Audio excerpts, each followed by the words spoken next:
This is TLV1.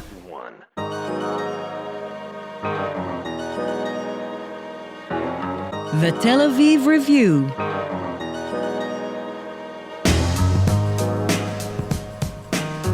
Hello and welcome to the Tel Aviv Review, brought to you by the Leer Jerusalem Institute, which promotes humanistic, democratic and liberal values in the social discourse in Israel. If you like us, please join our community of supporters by giving to our Patreon campaign. You'll find all about it on our homepage. I'm your host, Gilad Halpern, and every week my co-host Dalia Shandlin and I talk about books and research and other things that have caught our attention. Dalia is away this week, and it is therefore my pleasure, and mine alone, to welcome Dr. Kfir Cohen Lustig to the show. He is a senior research fellow at the Leer Institute, in which capacity he serves as the academic director of the Globalization and Sovereignty Cluster there. His books, Makers of Worlds, Readers of Signs, Israeli and Palestinian Literature of the Global Contemporary, has just been published in English by Verso. Dr. Kfir Cohen Lustig, hello and welcome to the show. Hello, Gilad. Good morning.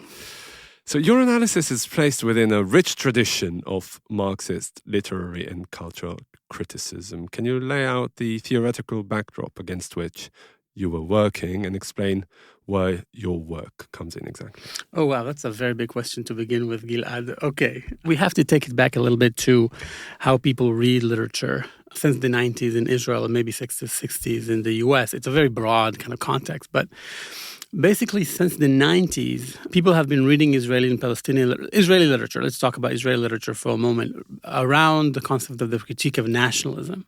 So basically, nationalism is bad. It's separatist. It separates Jews and Arabs. It's the reason for Jewish nationalism, the reason for separation between Mizrahim and Ashkenazim. And literature, more or less, has been read along these lines, divided into like two separate corpora of text. One of them is a Zionist nationalist literature, which is bad. We don't want that. And another, which is more multicultural, pluralist, and so on and so forth. And the beginning of my discussion is to say that this is not a very satisfactory way of reading Israeli and Palestinian literature, because you can talk about nationalism, let's say, even from the Jewish Zionist nationalism, even from the beginning of the 20th century, and you will find the same tropes of separation, of violence of Jews and Arabs from the beginning of the 20th century. So it doesn't really explain anything contemporary or how literature changes a long time. So I had to choose a different paradigm of reading it, which was more looking at the social structure of Israel and how it changes, rather than simply looking at nationalism. And what I offer is a two-period periodization, in which I'm saying, well, Israeli society has moved from one kind of society to another one. The first one was a very centralized, state-oriented kind of society, and the second one changing around the 90s to a more neoliberal society. The first society was, we usually call it collectivist, but its idea of freedom was that freedom is something that the Jewish people needs to do together through action and antagonism. And with the neoliberal understanding, freedom is more liberal, meaning people are already free as individuals and they don't need to fight for their freedom in such a way. And once you have this understanding of the two large periods of Israeli society, you begin to understand this literature very differently. You try to map it on two concepts of freedom. One of them is the freedom that the Jewish people need to make, and the one that is already existent, liberal freedom of individuals. But all this, if I read your work correctly, and here I go back to my question about Marxist paradigm, are not entirely divorced from the material circumstances. So these are what I'm talking about, one society and another. I'm talking about the material conditions that shape Israeli society. And in the first period, from the 1940s to 85, you have what is called a statist structure, in which the state is very much intervenes in the economy, in civil society. It's a very politicized, political society. And then in the neoliberal one, you have the economy becomes more dominant, and you have the state becoming more of an assistant to economic development rather than vice versa. So in the first period, the welfare of Jews, of mostly Ashkenazi Jews, but let's say welfare of Jews, was the purpose, the telos of Israeli society, while after 85, after this kind of neoliberal change, you have the interest of capitalists and people with fortunes to be the dominant kind of interest in the society. And this kind of allows you to understand how literature both is conditioned by this structure. This is why it's a materialist understanding, but it's also how it responds. So it's definitely not a determinist understanding that literature. It's more how literature is conditioned by the social historical reality that it has. So can you develop a bit on the link between the, Right. I don't know, base and superstructure? Right. However you want to look at the interaction or interface Right, between right. the material conditions and the Right. cultural realm. Right. So basically, we don't really use anymore the base superstructure. We've discarded that something like 100 years ago. But basically, my theory is that freedom itself, the freedom to think, and it's always conditioned by it becomes meaningful only in relationship to something that obstructs it. We are not free as such. We are always free in relationship to some condition.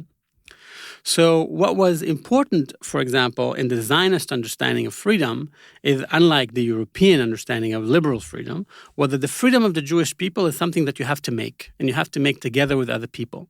And if you want to be free as an autonomous state, which always involves, of course, in a colonial project in which the Palestinians were the first victims, but if you take this idea of freedom, this freedom is something that you make in the world through collaborative action. And that's why you see a lot of the novels in Israeli literature from the 30s to the 50s are organized around a main antagonism in which the freedom of the collective is something that they make together.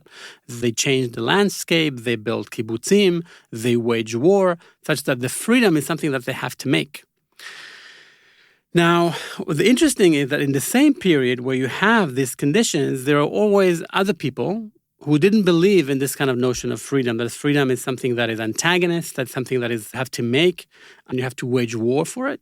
And these were humanists and liberals living in Israel in the all throughout the period, but especially in the 60s. And they tried to imagine a different kind of freedom. And my strong claim is that while they wanted to imagine a liberal humanist freedom where our freedom is already existing, we don't have to fight for it, they couldn't do it. They couldn't do it because liberal ideology and the notion that people are individuals and they don't have to make their freedom together was not a real option in Israel until the 80s.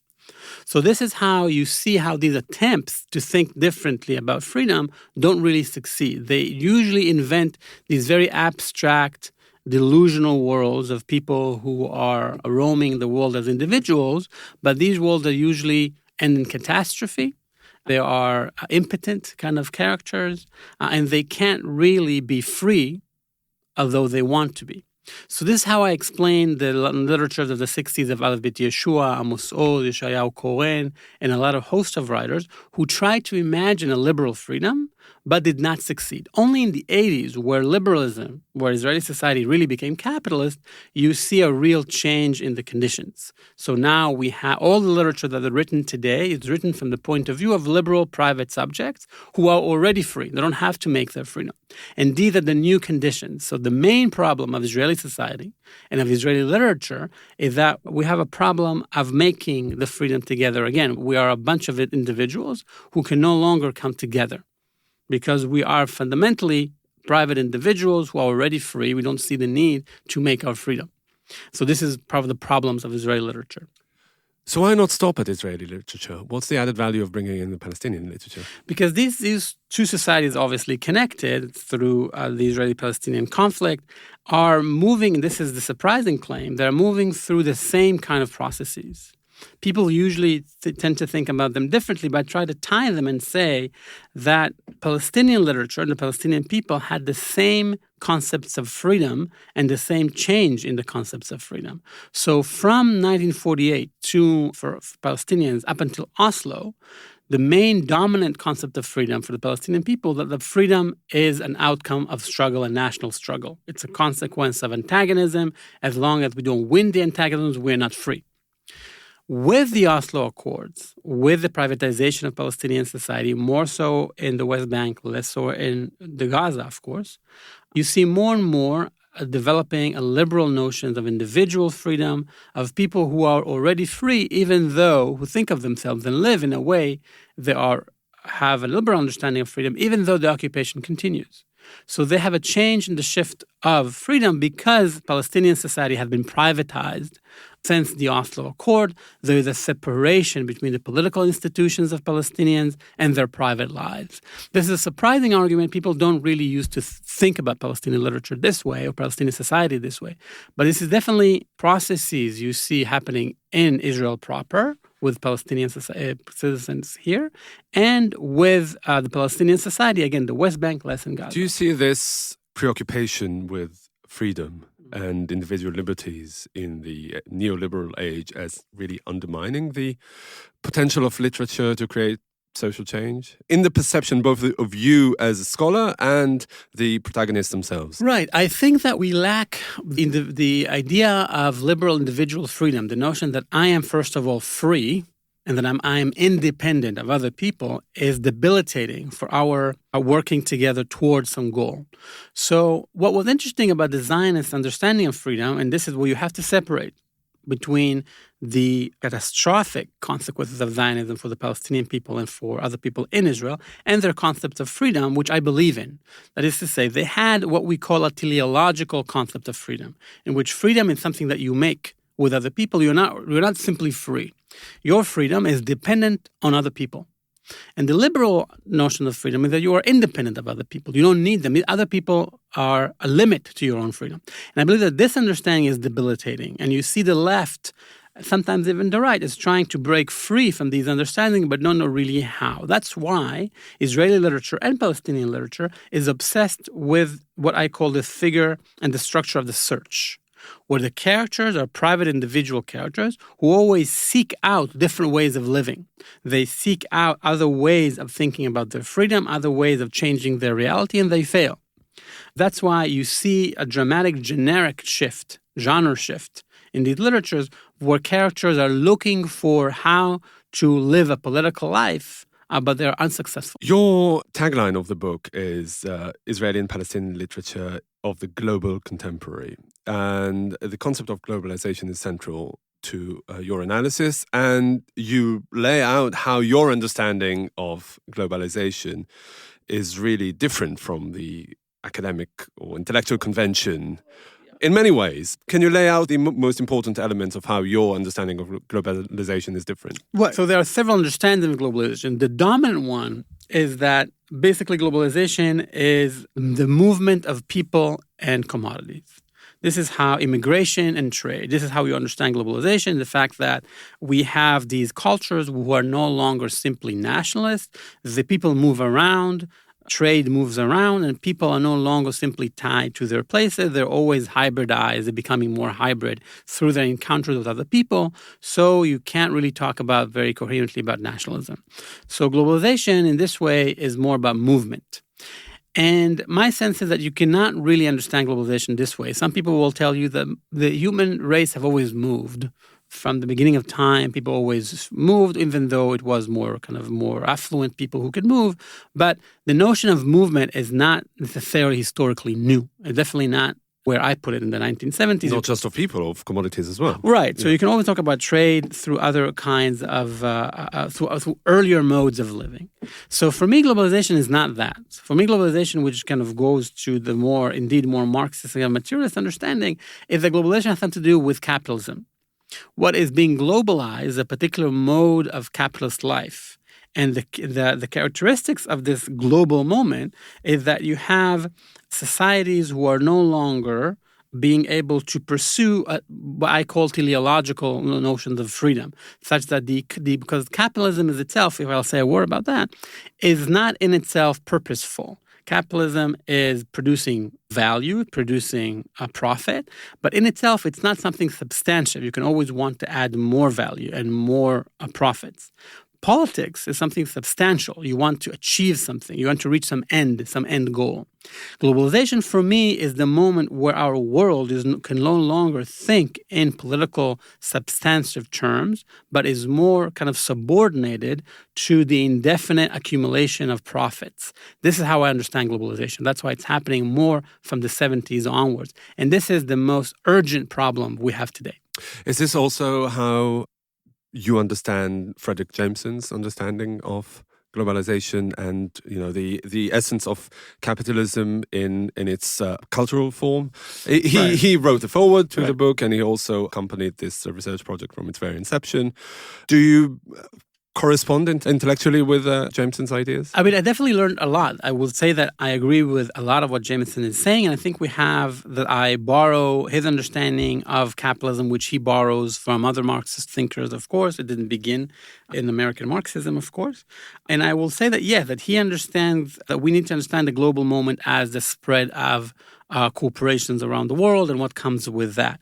And I will differ there maybe in saying that what will be the political solution for that? So what can we do in order to change this reality? But generally speaking, I rely on these foundations, Mm-hmm. Going back to the idea of understanding globalization differently and perhaps in a broader context, perhaps, that really takes the sting out of Israeli and Palestinian literature, or perhaps the whole cultural being, and as that we as Israelis and other people who deal with Israeli and Palestinian life look at that in a way that it's really unique. And therefore, if you look at it in a much more broader context, it really changes the way we understand Israeli and Palestinian cultural life and the understanding about the Israeli and Palestinian being, and really makes it not that unique after all. Do you see it in this way, or perhaps the Israeli and Palestinian literature still have something substantial, unique to say about? Well, first, I should say that there are two levels of analysis. In one, which I stress, which is indeed to live in Israel today, to live in Tel Aviv or London or Paris or Madrid is the same. You have private individuals living what I call interest-driven lives. There is no difference in that sense. We are first and foremost are dedicated to our private interests, and that's why our world looks like that, and we experience our world this way. So there is no difference between living in Tel Aviv for this matter and other places in the world. However, it will be ridiculous to think that living in Ramallah is similar to living in Tel Aviv and similar to living in London, because we are confronting different realities. What I'm saying is this is the more subtle understanding of what I'm trying to say. We confront similar conditions, but we react to them differently.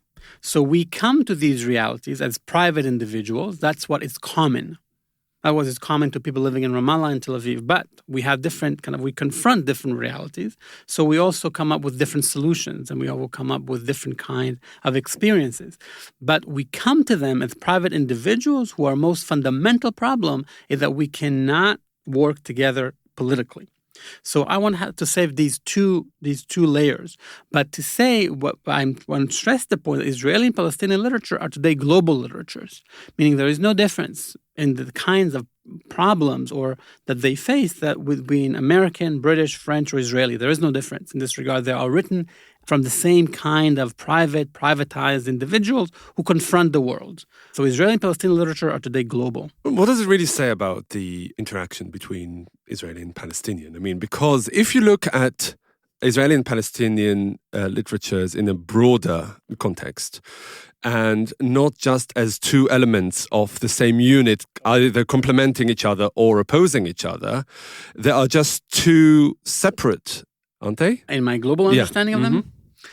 No, they're not separate. They are more and more similar to one another.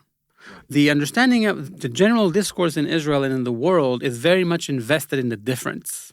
That the Israelis are one thing and Palestinian are another. With neoliberal privatization, you see definitely with Palestinian life, how Palestinian life more and more resembles Israeli life in the sense that it's becoming more privatized and people have a different relationship to their national identity.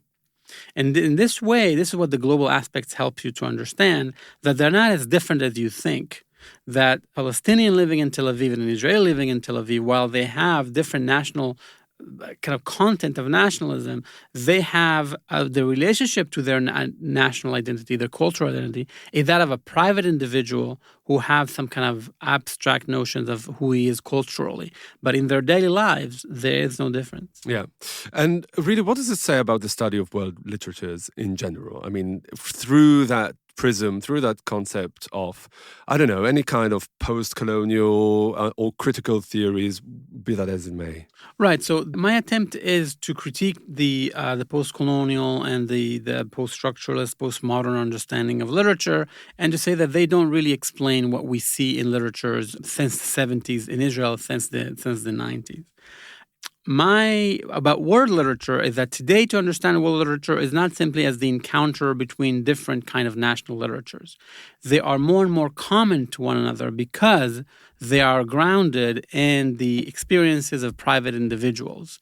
So that's why this is their common element. So world literature is not becoming homogenized, as people like to say. This is not the problem. But they are rising up and responding to the same kind of conditions. What about our current period, the one after the neoliberal turn that in Israel started in the 80s and in Palestine started in the 90s with the Oslo Accord? Do we see some sort of progression within our current era? Is the understanding of literature and its, what it says about the human condition in Israel and Palestine different now from what it was 30 or 40 years ago?